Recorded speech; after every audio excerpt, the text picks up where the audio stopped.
ABC's James Longman has a look at the situation on the ground in Turkey. This is the epicenter of where the earthquake hit, and take a look. The destruction is almost absolute, but incredibly, after 200 hours under the rubble, some people are still being found alive. 42-year-old Melike pulled from the rubble in Kahramanmaraş, one of 6 people rescued in Turkey. Crews finding 62-year-old Hussein. He says he found 1 bottle of water, and when that ran out, he drank his own urine to survive. Investigators were collecting chunks of concrete and iron to check if the collapsed buildings were built to code. And across town, the reality of how many couldn't be saved. Thousands of victims have already been laid to rest. And you can see through the graves, diggers there in the distance clearing more land to make more space for, no doubt, more graves.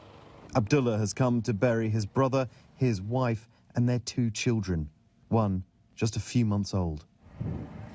We were digging at the rubble with our bare hands, he says. You just don't think something like this could happen to you. And that is ABC's James Longman reporting. There are so many right here in Minnesota right now, though, who want to step up and support in these recovery efforts in Turkey and Syria. Yeah, and just try to make a difference. Kelsey Christensen joins us live at Matter in St. Louis Park. Kelsey, they just sent out a shipment of donations this morning. Yep, they just filled up a truck. It is on their way to Chicago right now, full of medical supplies. From Chicago, it's going to be flown out to Turkey from there. And we have Katie Johnson here with Matter, who made all of this happen. Talk about how this was possible.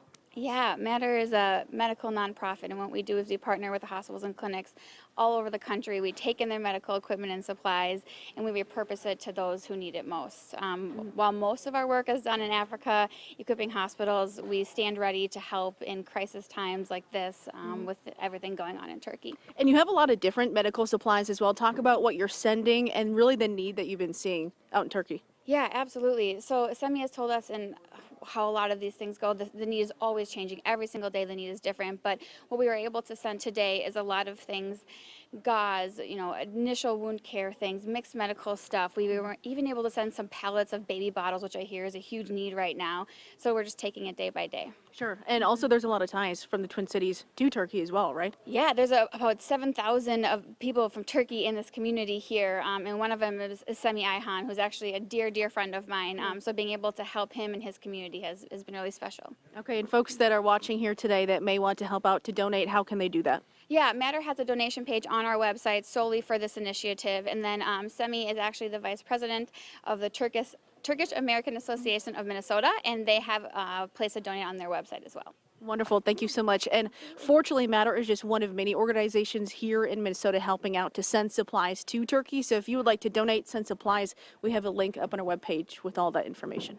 Guys, back to you. Okay, Kelsey, thank you.